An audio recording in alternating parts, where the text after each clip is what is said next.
প্রথমত বলি ইউনিট 7 এর চ্যাপ্টার 1 এবং চ্যাপ্টার 2 আউট অফ সিলেবাস। সূচিপত্রেই ওখানে ওই দুটো চ্যাপ্টারকে কেটে দিতে পারিস, ওখানে লেখাও আছে অন্তর্ভুক্ত যে নয়। তো চ্যাপ্টার 1 আর চ্যাপ্টার 2 দুটোই আউট অফ সিলেবাস, সূচিপত্রে গিয়ে দুটোকেই কেটে দিতে পারিস 1 আর 2 নম্বরে। তো মেইনলি আমাদের এখানে করতে হবে হলো 3 নম্বর চ্যাপ্টার আর 4 নম্বর চ্যাপ্টার। কিন্তু যেটা বিষয়, 3 নম্বর চ্যাপ্টারটা করার জন্য 2 নম্বর চ্যাপ্টারেরই হেল্প লাগবে। প্র্যাকটিক্যালি 2 নম্বর চ্যাপ্টারে কি আছে সেগুলো ক্লাস 10-এ করে এসেছিস। ক্লাস 10-এর স্ট্যাটিস্টিক্সে ছিল কি কি? মধ্যক, মনে পড়ছে? মধ্যমা আর সংখ্যাগুরু মান। মধ্যক, মধ্যমা আর সংখ্যাগুরু মান, ইংলিশে বলে mean, median, mode. 3M, mean, median, mode. Very important topic, ঠিক আছে? এখন চ্যাপ্টার 2-তে যে বিষয়গুলো রয়েছে সেইগুলো আগে একটু রিক্যাপিচুলেট করা যায়। সেইগুলো ধারণা স্বচ্ছ যদি না থাকে তাহলে চ্যাপ্টার 3-তে ঢোকাই যাবে, চ্যাপ্টার 3 হয়ে যাবে। তো প্রথমে একদম চ্যাপ্টার 2টা খোলা শুরু হবে চ্যাপ্টার 2 থেকে, তারপরে চ্যাপ্টার 3-তে ঢুকবে। চ্যাপ্টার 2 বুঝেছিস? খুব ভালো কথা। এখন আমাদের প্রথম টার্গেট হলো যে মধ্যকটাকে শেখা। মধ্যক বা ইংলিশে বলছে মিন। মধ্যক কত ধরনের হতে পারে শুনবি বলবে। মধ্যক হতে পারে অ্যাকচুয়ালি যে সমান্তরীয় মধ্যক। হ্যাঁ, মনে করছে সমান্তরীয় মধ্যক, সেটা সমান্তর প্রকৃতিতে ছিল। আর কি ছিল? গুণোত্তরীয় মধ্যক। আরেকটা হতে পারে, সেটা বলেছিলাম যে বিপরীত প্রগতি বলে একটা জিনিস আছে, ওইটা জয়েন্টের জন্য ওখানে থাকে বিপরীত মধ্যক। এটা এপিজিপি চ্যাপ্টার চলাকালীন বলেছিলাম 3টে মধ্যক হতে পারে। সমান্তরীয় মধ্যক বা ওইটাকে বলা হয় হলো অ্যারিথমেটিক মিন বা শর্টে এম। আর কি? গুণোত্তরীয় মধ্যক বা জিওমেট্রিক মিন বা জিএম। আর বিপরীত মধ্যক বা এইচএম বলে, হারমোনিক।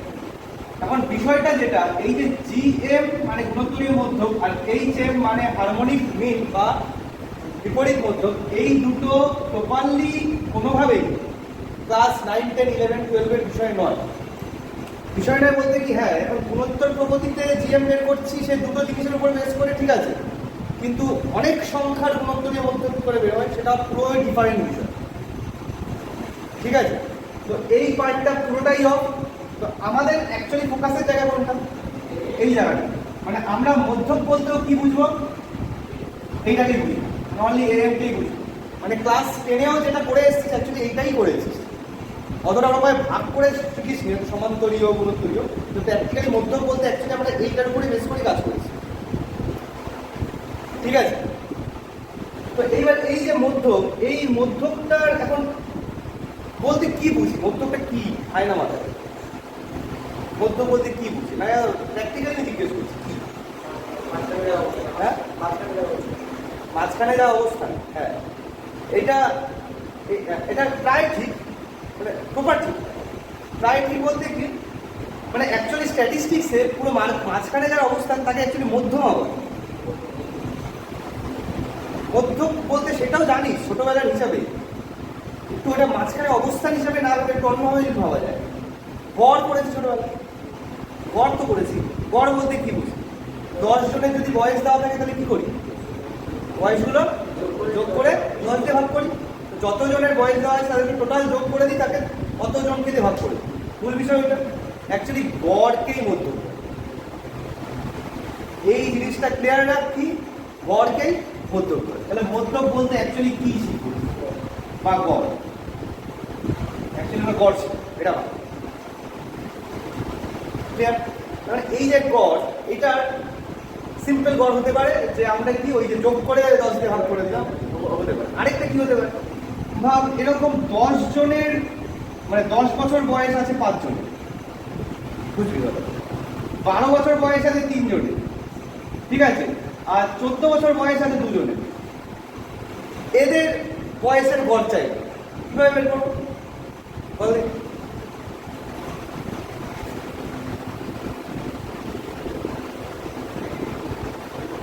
বল 10 into 5, হ্যাঁ, প্লাস 12 into 3 প্লাস, হ্যাঁ, 5, হ্যাঁ, এই তো সিম্পল ব্যাপার। আমরা কি বের করবো? উপরে টোটাল বয়স বের করবো। টোটাল বয়স কি করে পেয়ে যাবে? সিম্পল গুণ করলে টোটাল বয়স পেয়ে যাবে, তাকে যোগ করে দেবো। তাহলে কি দিয়ে ভাগ করবো? যে কয়জন আছে মানুষ বা ছাত্র, তাই হোক, ঠিক আছে, তাই ভাগ করে দেবো, বয়স পেয়ে যাবে। তো এইটার একটা স্পেশাল নাম আছে, এটা এমনি গড় বলে, এটাকে কি গড় বলে? কি গড় বলে? বলে হারযুক্ত গড়। মনে পড়ছে না? হারযুক্ত গড়। হার, হার কথার অর্থ কি? ওয়েট আছে। এই যে 10, খেয়াল কর, এটা হলো x1, x1 টাইপের কতজন আছে? তার নাম দিলাম f1। x2 টাইপের কতজন আছে? f2। আর x3 টাইপের কতজন আছে? f3। টাইপ বুঝতে চাইছি। তাহলে অ্যাকচুয়ালি আমরা এখানে কি ফর্মুলা লাগালাম দেখতো? f1 x1, তাই না, প্লাস x2 প্লাস x3, আর নিচে কি হলো? f1 plus f2 plus f3। এটা হলো তো? একই না? ভিডিও রানিং আছে তো? মাঝে মাঝে খেয়াল। ওকে, তো এটা আমরা তিনটে দিয়ে দেখালাম। যদি n খানা থাকে তাহলে কোথায় গিয়ে শেষ হবে? fn xn, একই না? আর নিচে কই হবে? এত। আচ্ছা, এখন তো সামেশন বিষয়টাও শিখে গেছিস। বল তো আমরা উপরে এইটাকে এরকম লিখতে পারি, summation i equals to 1 to n x সাফিক্সে i x সাফিক্সে i লিখতে পারি। সামেশন এপিজিপিতে সব দেখিয়েছি, যেখানে যেখানে i আছে সেখানে সেখানে কি বলবে? 1 প্লাস দিয়ে 1 এর পরে কি 2 প্লাস দিয়ে এর উপরে n পর্যন্ত যাবে। তার মানে এই পুরোটাকে শর্টে এটা লিখতে পারি। আর নিচে তাহলে কি লিখতে পারি শর্টে? বল, summation i equals to 1 to n আর f i, yes or no? তাহলে এই যেটা করলাম এটা কি গড়? হার যুক্ত গড়। স্যার গড় মানে কয় প্রকার? হ্যাঁ, এই তো আছে, এই তো 2 প্রকার ধরা করো, আপাতত 2 প্রকার ধর। তাহলে কি দাঁড়ালো? এখানে একটা হলো সিম্পল গড় বের করছি, সরল গড়, আর এটা কি হচ্ছে? হার যুক্ত গড়, ঠিক আছে। তো ব্যাপারটা একটু এবার ফলো করা যাক। দেখ তো, আমি পরপর বই হিসাবে যাই। যৌগিক গড় বলে একটা হেডিং আছে, দেখতে পেয়েছিস সবাই? বইটাতে যৌগিক গড় বলে হেডিংটা পেয়েছিস? যৌগিক গড় পাওয়া গেছে?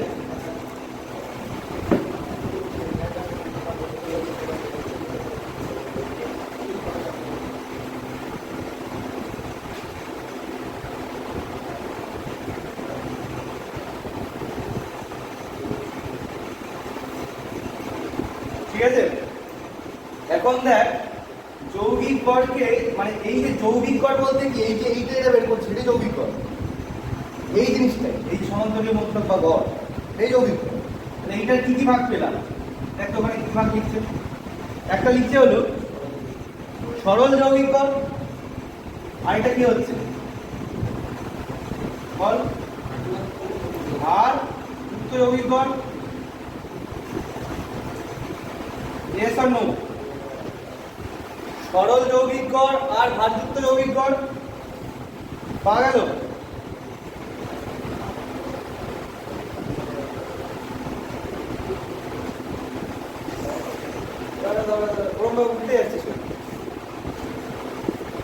আমি একদম স্টার্টিং এর পেজে থাকতে বলি, যৌগিক গড় যেখানে আছে সেখানে থাক।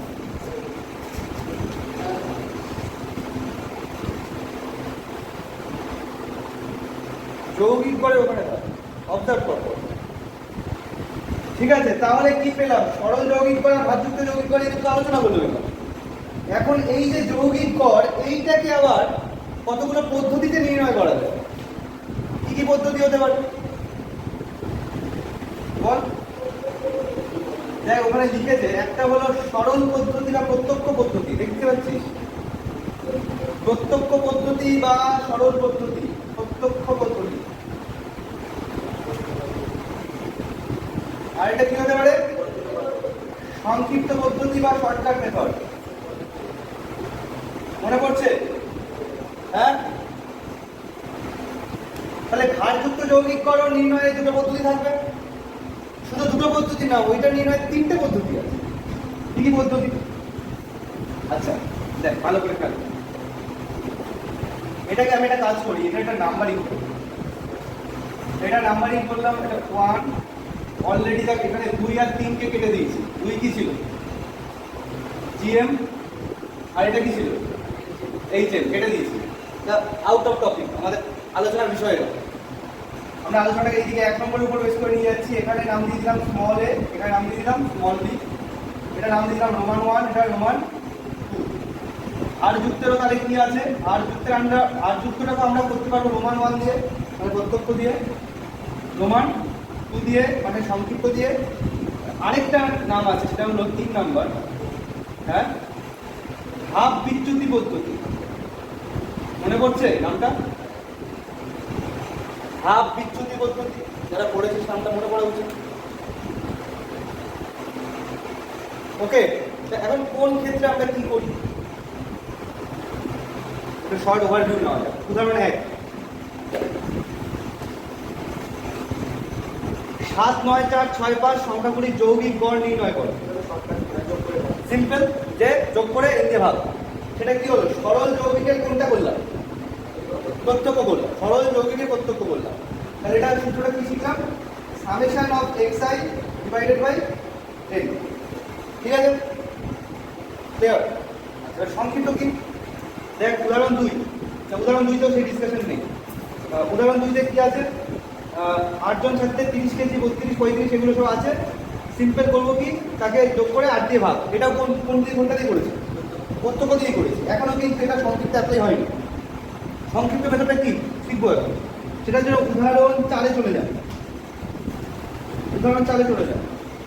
উদাহরণ 4 চলে গিয়ে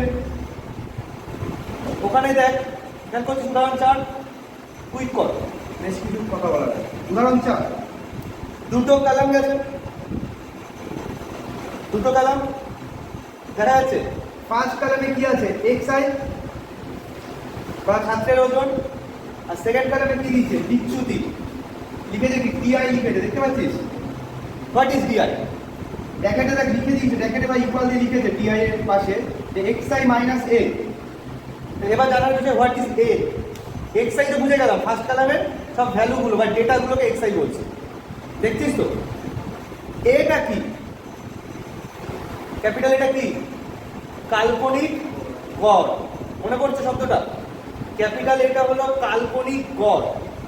মানে এই যে ডেটাটা দিয়েছে xi এর লিস্টে, সেই লিস্টের মোটামুটি মাঝখানে কি ভ্যালু আছে, সেই ভ্যালুটাকে তোকে নিজের মনে মনে একটা গড় ধরে নিতে হবে।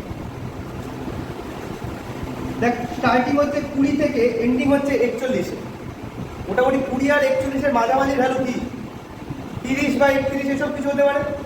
প্র্যাকটিক্যালি এখানে 31 তো নেই, তাহলে কাকে নেবো? 30। বোঝা যাচ্ছে?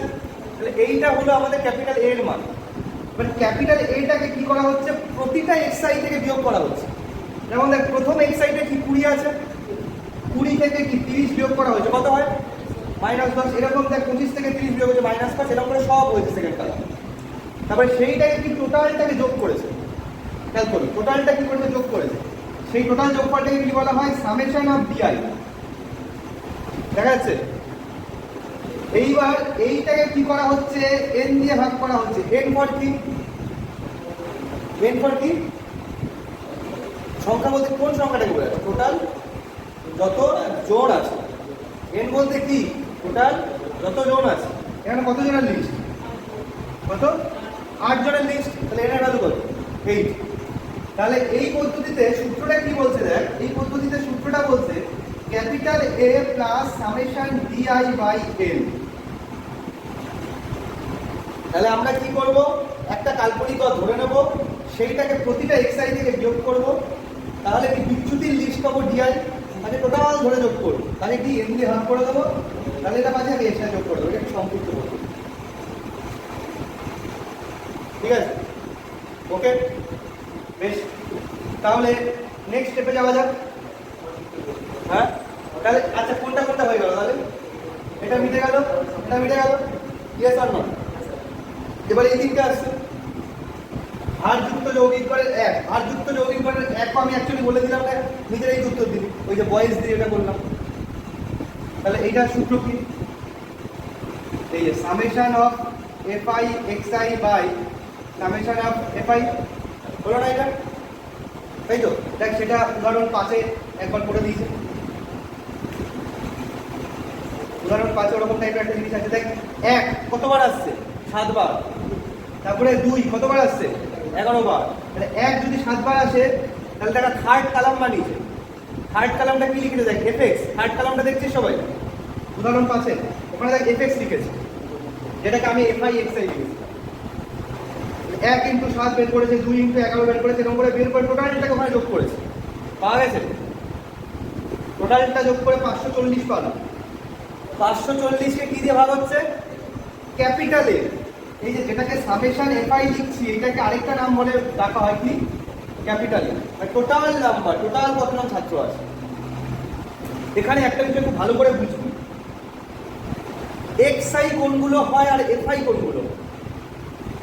এক্সআই কোনগুলো হয়, দেখ কারো প্রাপ্ত নাম্বার, কারো ধর শ্রমিকের মজুরি, বা কারো বয়স, বা কারো ওজন, এগুলো কি হয়, এক্সআই হয়। আর এফআইটা কি হয়, সংখ্যা, মানে 10 বছর বয়সের কতজন আছে, অথবা 500 টাকা মজুরি পায় এরকম কতজন শ্রমিক আছে। এফআইটা কি, কতজন আছে, সংখ্যা। এই লজিকটা ক্লিয়ার রাখবে, ঠিক আছে? তাহলে দেখ এটা তো এটা হয়ে গেল, 1 নম্বর হয়ে গেল। 2 নম্বর আসলাম। 2 নম্বর কি হচ্ছে, যে আমরা সংক্ষিপ্ত পদ্ধতিতে ভারযুক্ত যৌগিক গড় নির্ণয় করি। ঠিক আছে, সংক্ষিপ্ত পদ্ধতি কি, দেখ উদাহরণ 6 দেখে লাভ নেই, উদাহরণ 7 খেয়াল কর, উদাহরণ 7-এ যায় সবাই, পাওয়া গেছে? উদাহরণ 7-এ দেখো একটা প্রথম কলাম আছে হলো প্রাপ্ত নাম্বার এক্স আই। আমি কোশ্চেন থেকে ডাইরেক্ট সলিউশনে চলে এসেছি, solution of the first column একটা কি আছে, এক্স আই, ঠিক আছে? সেকেন্ড কলাম কি আছে, ছাত্র সংখ্যা এফ আই। থার্ড কলাম কি বের করছে, আবার ডিআই, মানে বিচ্যুতি। বিচ্যুতিটা কার থেকে বের করবো, ছাত্র সংখ্যা থেকে নাকি প্রাপ্ত নম্বর থেকে? বল, এখানে এক্সআই আছে মানে কি, প্রাপ্ত নম্বর থেকে। তাহলে প্রাপ্ত নম্বরের স্টার্টিং কোথায় আছে, 15, এন্ডিং কততে, 45। মাঝখানে আমার একটা দাগ বসিয়েছে, তো ওটা প্রিন্টিং মিস্টেক, ওই দাগটা 38-এর উপরে একটা দাগ পড়ে গেছে, ঠিক আছে? পুরোনো বইতে নেই, নতুন বইতে। 15 হলো ফার্স্ট নাম্বার, এন্ডিং নাম্বার 45। তাহলে 15 থেকে 45-এর মাঝামাঝি সংখ্যা কি, 30, একই না? তাহলে আমরা কাল্পনিক গড় কাকে ধরবো, 30-কে ধরবো। তাহলে কি পেয়ে গেলাম, ক্যাপিটাল এ পেয়ে গেলাম। এবার কি আবার একই লজিক, দেখ 3 নম্বর কলমে একই কাজ করছে, আবার একই লজিক, যে এক্স আই থেকে এ বিয়োগ করেছে, প্রতিটা এক্স আই থেকে এ বিয়োগ হয়েছে, দেখ 3 নম্বর কলমে। খেয়াল কর, আমি একটা এক্সাম্পল বলি, দেখি। প্রথমটাতে 15 আছে, দেখ প্রাপ্ত নম্বর। 15 থেকে কত বাদ যাচ্ছে, এ মানে 30, 15 থেকে 30 বাদ দিলে কত হয়, -15। এটা থার্ড কলামে এরকম ভাবে বসিয়ে গেছে, ঠিক আছে? আচ্ছা, ফোর্থ কলামে কি বের করতে হচ্ছে, সেকেন্ড কলাম আর থার্ড কলামকে গুণ করে লিখি, মানে কি, এফআই ডিআই। দেখ সেটা কিন্তু এখানে করতে হয়নি, এখানে কেন করতে হয়, এখানে কি ওই পরিসংখ্যাটা ছিল, একটা সেম জিনিস কি অনেকে পাচ্ছে, একটা সেম জিনিস অনেকে পাচ্ছিল, এখানে পাচ্ছিল না। মানে পরিসংখ্যা এফ দিয়ে পরিসংখ্যা বোঝা ছিল কি, ছিল না, কিন্তু এখানে তো আছে। ওই কারণে এই ডিআই এর সাথে কাকে গুণ করবো, এফআই কে গুণ করবো। খেয়াল কর, তাহলে কি হচ্ছে, দেখ ফোর্থ কলাম খেয়াল কর, সেকেন্ড কলাম আর থার্ড কলামকে গুণ করেছে, এফআই ডিআই করেছে, দেখতে পাচ্ছিস? গুণ করে পুরোটা একটা রেজাল্ট পেয়েছি। যেমন প্রথমটা আমি শুধু বলি, -15-র সাথে কার গুণ হচ্ছে, মাইনাস 15 সাথে 5, তাহলে কত হচ্ছে মাইনাস 75। এরকম করে টোটাল লিস্ট পেয়েছে, টোটাল পাওয়া গেছে কত মাইনাস 400। এবার এখানে সূত্র কি বলছে খেয়াল করুন, সূত্র বলছে এই যে এটা capital A plus summation F I D I divided by capital N. N for কি বললাম, টোটাল যত পরিসংখ্যা আছে বা টোটাল যত মানুষ আছে বা ছাত্র আছে তাদের টোটাল যোগফল। সামেশন এফ আই এখানে আগেই বের করে রেখেছিল 102 জন, মাইনাস 400 কে 102 দিয়ে ভাগ করে দেওয়া হচ্ছে, তার সাথে কি যোগ হবে, এ যোগ হবে। এই সংক্ষিপ্ত পদ্ধতি সবসময় এই যোগ হবে, এটা নামেই সংক্ষিপ্ত কিন্তু কাজ বড়, তাই না? তো এইটা পেয়ে গেলাম সংক্ষিপ্ত পদ্ধতি। এরপরে কি আসবে, ধাপ বিচ্যুতি পদ্ধতি, ইংলিশে বলে স্টেপ ডেভিয়েশন মেথড। ধাপ বিচ্যুতি পদ্ধতি, ধাপ বিচ্যুতি পদ্ধতি কি বলছে দেখ, উদাহরণ 8 কে ফলো করো।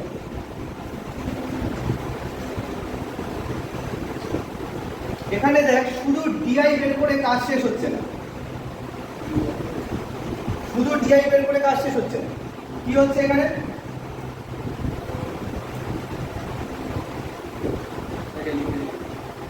তাকে আবার এইচ দিয়ে ভাগ করছে। দেখ ভালো করে অবজার্ভ কর কি করছে, ডিআই তো প্রথমে বের করো, ডিআই বলতে কি এক্সআই মাইনাস এ। এইবার কি করছে, ইউআই বলে একটা জিনিস বের করছে। দেখ ইউআই বলতে কি, হ্যাঁ ডিআই বাই এইচ মানে XI minus A by H. ঠিক আছে, ভালো করে খেয়াল কর। আচ্ছা আমরা তো এক্সআই বুঝলাম, এও বুঝলাম, হ্যাঁ কি না? তো এইচ কোথা থেকে এসে আসবে, কোনটা গ্যাপ, এক্সআইটা সংখ্যার মাঝে গ্যাপ। কোন যেটা উদাহরণ বাচ্চা, উদাহরণ 8, প্রতিটা সংখ্যার মাঝে মানে 800 থেকে 820 মাঝে গ্যাপ কত, 20। তাহলে 820 থেকে 860 এর মাঝে গ্যাপ 40। কোনটার গ্যাপ আবার 60 আছে, কোনটার গ্যাপ 40 আছে, কোনটা 20 গ্যাপ আছে, কি করে বুঝবো? গ্যাপ তো চেঞ্জ হয়ে যাচ্ছে।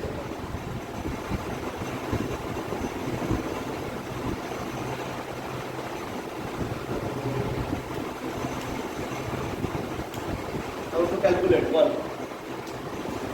এইখানে দেখ উদাহরণ 8টাকেই ফলো। প্রথমত দেখ ফার্স্ট কলাম কি লিখেছে, এক্সআই লিখেছে, তো সেকেন্ড কলাম কি লিখেছে, এফআই লিখেছে। এইখানে একটা একটু কাজ করতে পারিস, নিজেরা একটা পেন ওয়ার্ক করে একটা থার্ড কলাম বানাতে পারিস, ডিআই এর কলাম। ডাইরেক্ট থার্ড কলাম ওরা এটা লিখেছে সেটা না লিখে একটা থার্ড কলাম বানায়, এইটার কলাম ডিআই কলাম। ডিআই কলামে কি হচ্ছে, এক্সআই থেকে এ বিয়োগ হচ্ছে। যেমন আমি দেখ করি, এ কত এখানে 900, তো এক্সআই থেকে এ বিয়োগ হলে কত হবে, 800 মাইনাস 900 মানে কত হবে, প্রথমে মাইনাস 100, তারপরে কত হবে মাইনাস 80। খেয়াল কর এরকম ভাবে লিস্ট যাবে। তো অ্যাকচুয়ালি এইচ বলতে কি বোঝায়, এইচ বলতে বোঝায় হলো এই যে ডিআই গুলো পাচ্ছি তাদের গসাগুকে বোঝায়। কি বললাম, এই যে ডিআই গুলো পাচ্ছি তাদের গসাগুকে বোঝায়। আচ্ছা এটা কোথায় পাবি, আমি লেখাটা দেখিয়ে দিচ্ছি। উদাহরণ 7 পরে গিয়ে একটা হেডিং দেখতে পাচ্ছিস, ক্রম বিচ্যুতি পদ্ধতির সাহায্যে গড় নির্ণয়। উদাহরণ 7 পরে হেডিংটা পাওয়া গেছে, সবাই পেয়েছিস? ক্রম বিচ্যুতি পদ্ধতির সাহায্যে গড় নির্ণয়। ওইখানে যে লেখাগুলো আছে সেই লেখার শেষের দিকটা দেখ, উদাহরণ 7 ধাপ বিচ্যুতি আছে। এই নতুন বইতে ক্রম বিচ্যুতি লিখেছে, ওটা ধাপ বিচ্যুতি। ওইখানে যে লেখাটা আছে ওই লেখাটার শেষ লাইনটাকে একটু খেয়াল করতো, বিচ্যুতি ডিআই কে তাদের গসাগু এইচ দিয়ে ভাগ করে। কাদের গসাগু, ওখানে একটা আন্ডারলাইন করে দাও।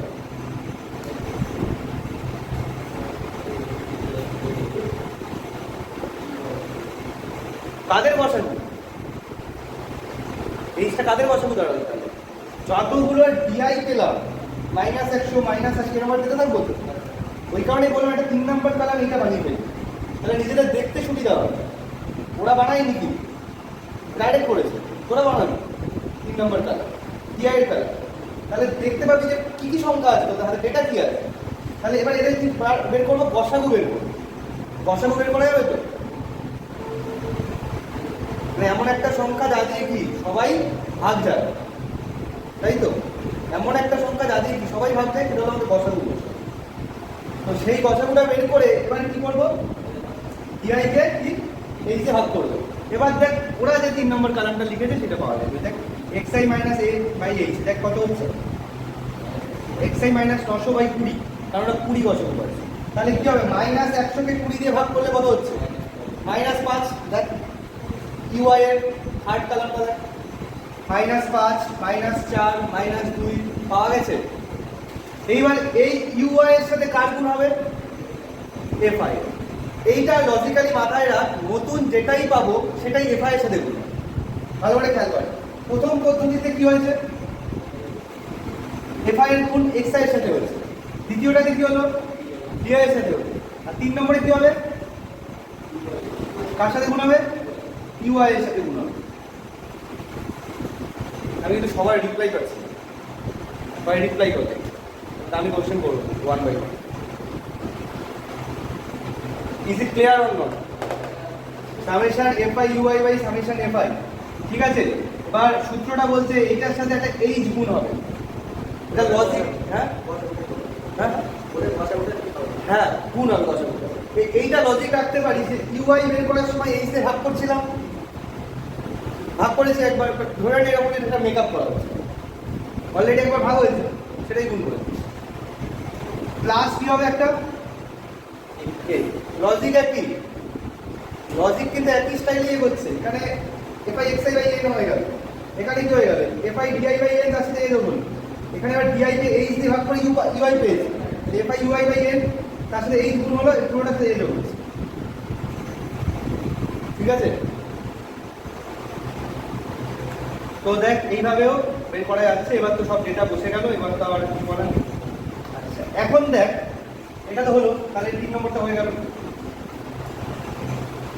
আচ্ছা এখন বিষয়টা হলো সব কিছুই কি এরকম ভাবে ডেটা থাকে, কিন্তু আলাদা ডেটা হতে পারে। মানে এরকম যদি বলে দেয় 10 থেকে 20 বছর বয়সের জনসংখ্যা আছে 15, কি যে 10 থেকে 15 এরকম আছে কতজন, 20 জন। 15 থেকে 20 বছর বয়স এরকম আছে 5 জন। মানে কি না রেঞ্জ দিয়ে দিচ্ছে, এটাকে কি বলে স্ট্যাটিস্টিক্সের মধ্যে রেঞ্জ, অথবা বাংলায় বলছে শ্রেণী, শ্রেণী। তাহলে প্র্যাকটিক্যালি এইখানটায় যে গড়টা আমরা লিখেছিলাম এইটাকে আমরা একটু এইভাবে দুটো ভাগ করি, একটা লিখি শ্রেণীহীন আর একটা শ্রেণীবদ্ধ লিখতে পারি। শ্রেণীহীনটাই কি হচ্ছে, এগুলো তৈরি করছে না, এই যে যা হলো আলোচনা, শ্রেণী ছিল না কোনো এরকম টাইপের রেঞ্জ ছিল 10 থেকে 15 বছর বা 10 কেজি থেকে 15 কেজি ওয়েট, রেঞ্জ ছিল কিছু ছিল না, এইটা হলো শ্রেণীহীন। এটাকে নাম দিয়ে দিই ক্যাপিটাল ই, এটাকে নাম দিয়ে দিই ক্যাপিটাল, ঠিক আছে? আচ্ছা শ্রেণীবদ্ধ থাকলে কি করবো, মানে কি একটা রেঞ্জ দিই। আচ্ছা আমাকে সিম্পলি ভাবে বলতো এদের দুজনের মধ্যেখানের মানটা বের করা যাবে, গড় মান 10 থেকে 15 গড় মান কত, 13 কত 12.5, সিম্পল যোগ করে দিতে ভাগ 15 20 17.5। তো প্র্যাকটিক্যালি কিভাবে শ্রেণী তো দিয়ে দেবে, কিন্তু শ্রেণীটা ডাইরেক্ট কোনো কাজে লাগবে না। এইটার মধ্যম মানগুলো দিয়ে আমরা একটা শ্রেণী একটা ইয়ে বানাবো, xi বানাবো। এটার মধ্যম মান কত, একটা 12.5 আরেকটা কি 17.5, এরকম ভাবে চলবে। তাহলে কি আলটিমেটলি xi পেয়ে গেলাম, আর এটা কি fi পেয়ে গেলাম। তারপরে আবার একই কাজগুলো করতে পারবো, আবার এই দুটোকে নিয়ে কখন এটা লাগাবো, কখন এটা লাগাবো, কখন এটা করবো, করতে পারবো। এবার হবে, বোঝা যাচ্ছে কথা বলতে, একই না? দেখ সেই সবই করেছে, বাড়িতে বসে বসে উদাহরণগুলো একটু দেখতে পারিস, ঠিক আছে? মানে উদাহরণ 9 করেছে প্রত্যক্ষ পদ্ধতি, মানে প্রথমটা, মানে এইটার আন্ডারেও আমাদের কি হচ্ছে, 1 হচ্ছে, 2 হচ্ছে, 3 হচ্ছে। উদাহরণ 9তে দেখিয়েছে এইটা, উদাহরণ 10 এইটা, উদাহরণ 11। লজিক একই, শুধু কি করছে, একটু উদাহরণ 9টা একটু অবজার্ভ করে নিতে পারিস, তাহলে সব বুঝে যাবি। দেখ উদাহরণ 9 একদম সমাধান দেখ, 0 থেকে 10 আছে শ্রেণী। 3 নম্বর কলাম খেয়াল কর, উদাহরণ 9 3 নম্বর কলাম খেয়াল কর, 0 থেকে 10 এর মধ্যম মান বের করে ফেলবো, কত 5, 10 থেকে 20 মধ্যম মান বের করে ফেললো 15, তাহলে xi এর লিস্ট হয়ে গেল। আর কি fi তে দেওয়া আছে, আবার একই লজিক, সেকেন্ড আর থার্ড কলামকে গুণ করে লিখে দিলে এরকম ভাবে চলতে পারে। ঠিক আছে, ওকে, বোঝা যাচ্ছে? এই হলো কি বিভিন্ন ভাবে মধ্যক বের করার নিয়ম। এই লিস্টটা ওকে, এই চার্টটা পরে একটু ভিডিওটা খুলে আরেকবার একটু লিখে নিন, বাট এই কনসেপ্ট ক্লিয়ার না থাকলে 3 নম্বর চ্যাপ্টার ধরা যাবে। ঠিক আছে, আচ্ছা এরপরে হলো মধ্যমা আসবে। এই সব চ্যাপ্টারে এক্সারসাইজ কিছু করতে লাগবে। হ্যাঁ, এগুলো জাস্ট আমি ডিসকাস করে দিচ্ছি আইডিয়াকে স্বচ্ছ করার জন্য। উল্টে দেখ, দেখ উল্টা পেজ, উল্টা যেখানে এক্সারসাইজ শেষ হয়ে গেছে, তারপরে কি মধ্যমা শুরু হয়েছে, পাওয়া গেছে?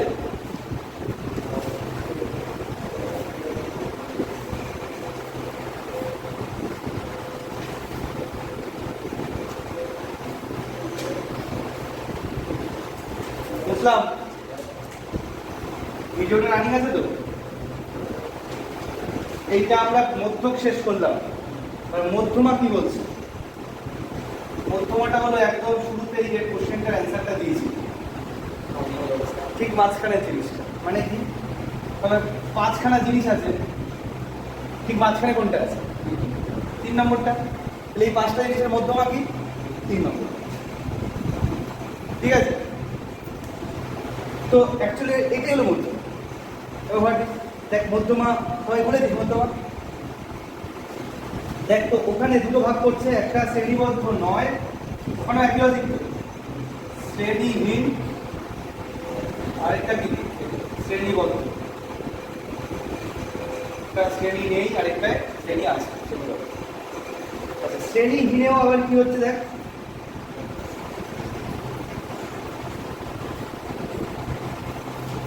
কি লিখছে মধ্যমার সূত্র, কি লিখছে দেখো, n+1/2 তম পদের মান। পাওয়া গেছে?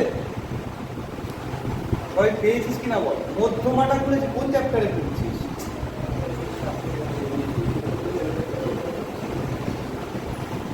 আমার কথাকে না ঠিক মতো সাউন্ডিং করিস, ভালো করে আমার কথা শুনতে কিন্তু প্রবলেম হওয়া উচিত।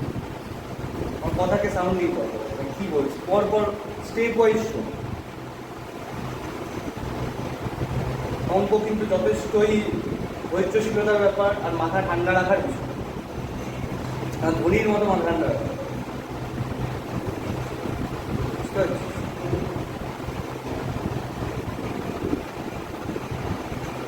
ফুটপাট করলে হবে না, ধীরে সুস্থে। মধ্যমা কি যে বলছিলাম, মেন লজিক এটা, যে তার দুটো ভাগ হতে পারে। আর শ্রেণীহীনে কি ঘটছে দেখ, লিখছে ওখানে যে খেয়াল কর, n+1/2 তম পদের মান। কিন্তু আমি এটাকে একটু প্রপারলি ডিভিশন করি বোঝার সুবিধা। n বিজোড় হলে কি বললাম, n বিজোড় হলে এটা হবে হলো n+1/2 তম পদ। দেখ মিলিয়ে নে, n বিজোড়, দেখ এখানে বিজোড় সংখ্যা আছে না, 5টা আছে তো বিজোড় সংখ্যা। কত হবে? 5 + 1/2 মানে কত? 3 নম্বর পদ। তাই তো হয়েছে 3 নম্বর পদ হয়েছে, মিলেছে? কোনো ডেটা লিখিনি কিন্তু, এমনি ছবি এঁকেছি। আচ্ছা, যদি 6টা থাকে তাহলে কি হবে? মধ্যপদ কি হবে? n/2। হ্যাঁ, কি বল, দুটো হবে। হ্যাঁ, আমাদের এই যে কিছুদিন আগে বাইনোমিয়াল করে এলাম, দ্বিপদ ওই কনসেপ্টটা বলছি কি, দুটো। এখানে কি দুটো হয় না, ওই যে দুটো আছে ওই দুটোকে নিয়ে এখানে কোন দুটো, তাহলে এই দুটোর গড় নেব, এই দুটোর কি নেব, গড় নেব। তার মানে ভ্যালুটা এইরকম জায়গা দিয়ে যাবে না। আগেরটার ক্ষেত্রে দেখতে হলো ভ্যালুটা ওই ডেটার মধ্যেই রয়েছে একটা ভ্যালু, কিন্তু এখানে যে ভ্যালুটা পাবো এটা কি ডেটার মধ্যে রয়েছে, ডেটার লিস্টের মধ্যে নেই। তো এইখানে সূত্রটাকে এরকম ভাবে লিখতে পারিস, n/2 তম পদ প্লাস n/2 প্লাস 1 তম পদ ডিভাইডেড বাই 2। এখানে যে ভ্যালুটা থাকবে সেটা বসবে, এখানে যেটা বসলো তাকে টোটালটাকে 2 দিয়ে ভাগ করবে। ঠিক আছে, এটা হলো শ্রেণীহীনের দুটো ক্যাটাগরি। বোঝা যাচ্ছে? দেখ লজিক্যালি দেখ, উদাহরণ 1 এ আয়। উদাহরণ 1 পেয়েছি সবাই, আরেকটা বল। উদাহরণ 1 এর রোমান 1 কতগুলো ভ্যালু দিয়েছে? প্রথম কথা এটা মাথায় রাখবি, এই যে ভ্যালুগুলো দিল এগুলোকে কি করতে হবে আমাদের আগে? সাজিয়ে নিতে হবে। কিভাবে? ছোট থেকে বড় ঊর্ধ্বক্রমে সাজাতে হবে। Data arrangement is very vital thing. এটাকে অ্যারেঞ্জ করতে হবে। কত থেকে শুরু হচ্ছে তাহলে? -3, -1 and so on up to 7। দেখতে এখানে কটা পদ আছে? 9 খানা। বিজোড় সংখ্যা না জোড় সংখ্যা? বিজোড়। তাহলে কি হবে? 9 + 1/2 মানে কি? 5 নম্বর পদ। দেখ এখানে 5 নম্বর পদে কে আছে? কত? 2 আছে। 5 নম্বর পদে 2 আছে, তাহলে এটার মধ্যমা কত? 2। অঙ্ক শেষ। দিতেই পারি এমসিকিউ তে ঢুকিয়ে দেবো। ঠিক আছে, আচ্ছা বেশ, মিটলো এটা। তা উদাহরণ 1 এর রোমান 2 একটু অবজার্ভ করো। দেখ এখানে কটা ডেটা আছে দেখো।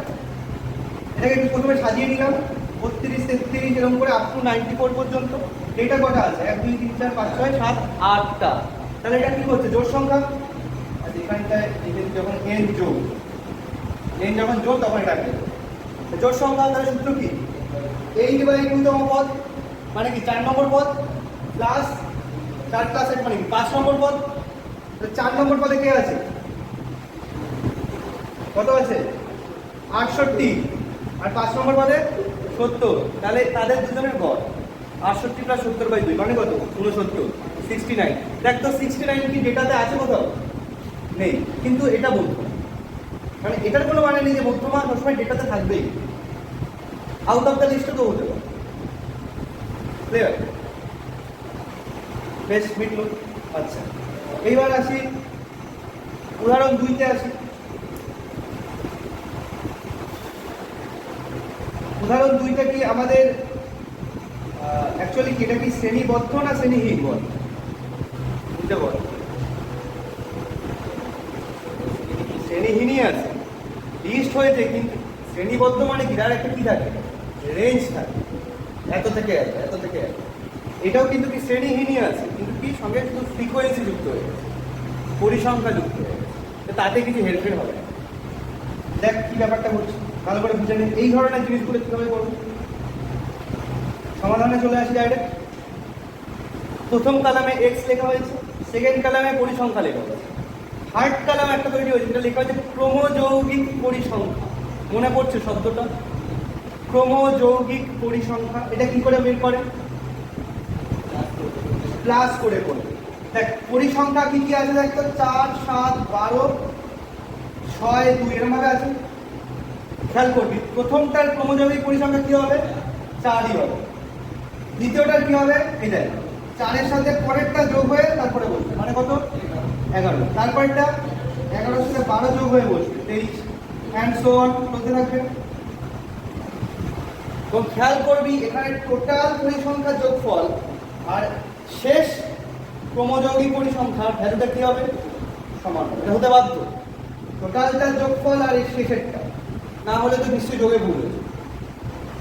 ওখানে তাই ঘটেছে। দেখ 31 আর 31। এবার কি করবো? এই যে 31 ভ্যালুটা পেলাম, সে এখানেই পাই আর এখানেই পাই, যেটাই হোক। এই যে ভ্যালুটা পেলাম এইটাকে দেখ আবার এই দিকে আছে, বিজোড় না যোগ? কি বিজোড় তো? তাহলে কি হবে? এইদিকে পড়ে যাবে। 31 + 1/2 মানে কততম পদ?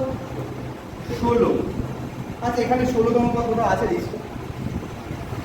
তাহলে কি করে বেরোবে?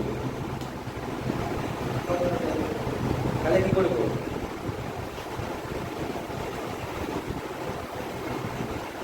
ক্রমযৌগিকটা আমরা কেন বের করি বলতো? হ্যাঁ হ্যাঁ, এক্স্যাক্টলি। 16 যে ভ্যালুটা, দেখ কাকে পার করে এসছে আর কাকে পার করেনি। হ্যাঁ, তাহলে 11কে পার করে চলে এসছে, তাহলে 11 লিস্টে আর পড়বে। ঠিক আছে, ধর এরকম ব্যাপার বলে দিল 0 থেকে 5 বছর বয়স পর্যন্ত এক ধরনের টিকা দেওয়া হয়, ঠিক আছে? আবার 0 থেকে 10 বছর পর্যন্ত আরেক ধরনের টিকা দেওয়া হয়। তো যার বয়স 7 বছর তাকে কি 5 বছর পর্যন্ত যে টিকা দেওয়া হয় সেটা দিলে কাজে দেবে? কোনো কাজেই দেবে না। আলটিমেটলি কি 0 to 10 যে রেঞ্জ তাদেরকে দিতে হবে। তার মানে কেউ 10-এর ঘরে পড়ে গেল, 10-এর ঘরে পড়ে গেল। তাহলে এই যে 16 পেলাম ও কার ঘরে পড়ে গেল বলতো? 11-এর ঘরে না 23-এর ঘরে? 23, মানে 11-কেও পার করে চলে এসছে। ও এখন কি কার আন্ডারে? 23-এর আন্ডারে। তাহলে এবার দেখি 23 বরাবর x এর ভ্যালু কত? 23 বরাবর বাঁ দিকে যা, x এর ভ্যালু কত? 91। তাহলে এটার মধ্যমার মান কি হবে? 91। এখানে লজিকটা এটা বলছে যে 23 মানে শ্রমিক সংখ্যা 23 পর্যন্ত তারা মজুরি পাবে কি? 91 টাকা। তাহলে কি এটা 16 নম্বর শ্রমিক ধরে এরকম ভাবতে পারি? তাহলে 23-এর লিস্টে আছে, 11 পার করে গেছে। তাহলে বোঝা যাচ্ছে? আচ্ছা, ঠিক তার পরের উদাহরণটা, মানে উদাহরণ 2-এর 2।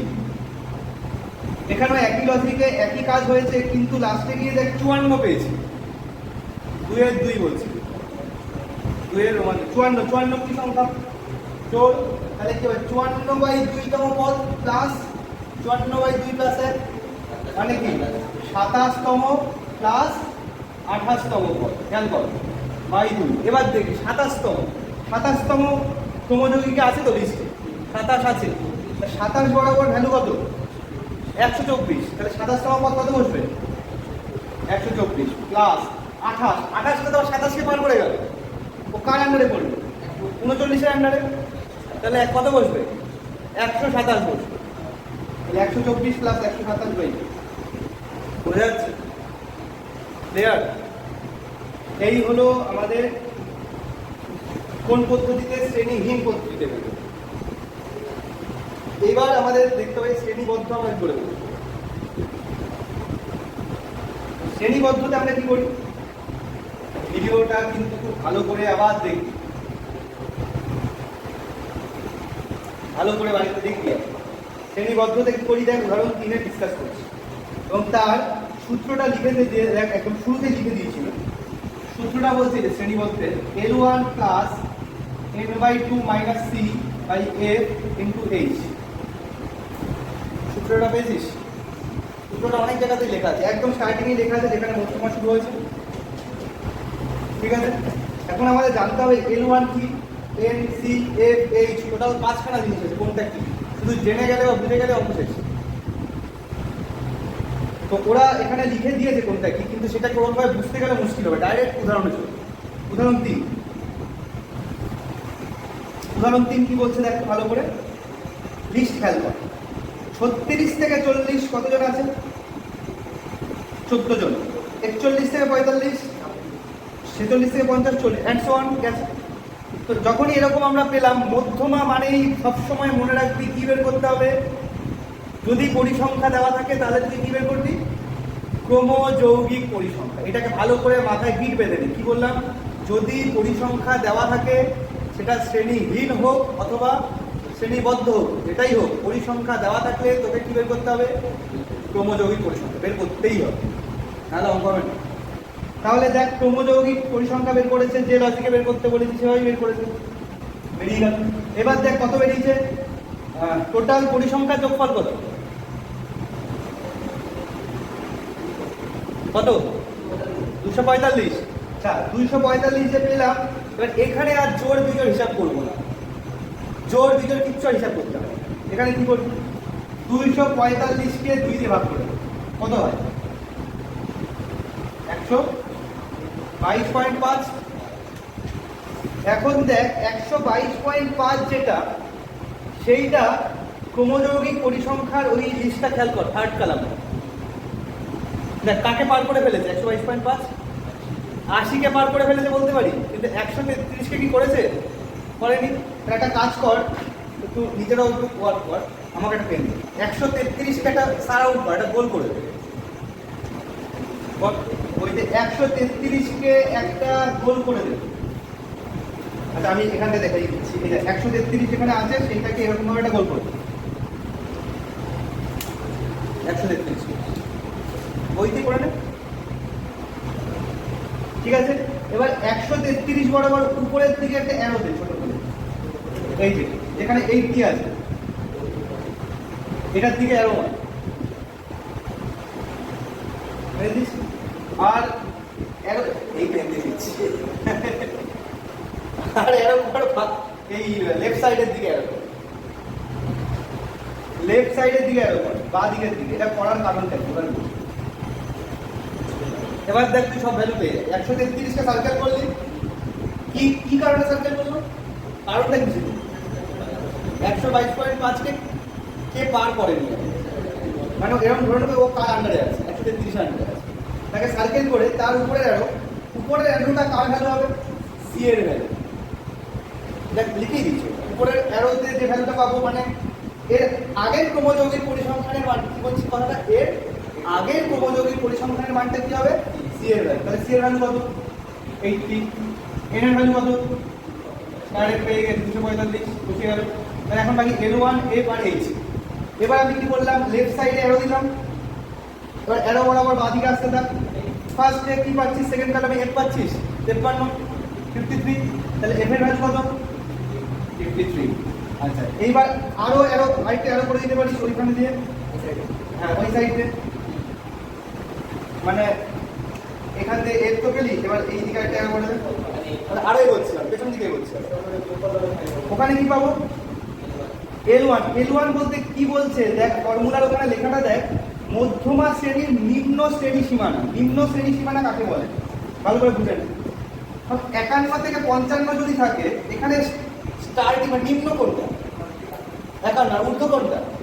55। তাহলে নিম্ন শ্রেণী সীমানা কোনটা হবে? 51। কিন্তু এই অঙ্কে 51 হবে কেন? হবে না, কেন হবে না বলতো? মনে আছে কাদের কাদের মনে আছে? ভ্যালুটা দেখ যাচ্ছে কি 40 থেকে কত গেছে প্রথমে, দেখ প্রথম অনেক কিছু আছে, 41 থেকে 45 গেছে, তারপরে দেখ 46 থেকে 50 গেছে, খেয়াল কর মাঝখানে একটা গ্যাপ তৈরি হয়ে গেছে, তারপরে কি আবার 51 থেকে 55 গেছে। আচ্ছা, এই গ্যাপটা কিভাবে পূরণ হবে? হ্যাঁ 0.5 এখানে আমরা পিছিয়ে দিয়ে এগিয়ে দিয়ে 0.5 পিছিয়ে দিই।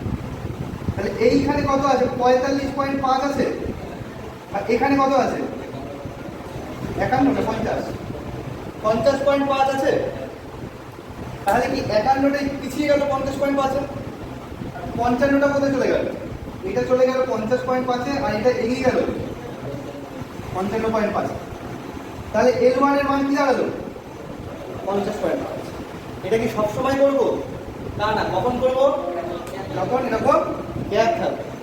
যদি গ্যাপ না থাকে, ভাব যেখানে শেষ হচ্ছে, ভাব গিয়ে 50 শেষ হলো, আবার 50 থেকে শুরু হয়ে গেল, তাহলে করবো না, হঠাৎ উল্টো পাল্টা। যদি গ্যাপ থাকে তখন এরকম মেকআপ করবো, ঠিক আছে? তাহলে নিম্ন শ্রেণী সীমানা কত হলো? L1 এর মান 50.5। ক্লিয়ার? আর কি বলবে? এইচ এর মান। এইচ বলতে কি? এইটা হলো তখন যেটা বলছি এদের মধ্যে কতটা ডিস্টেন্স আছে, সীমার মধ্যে কত ডিস্টেন্স? 5।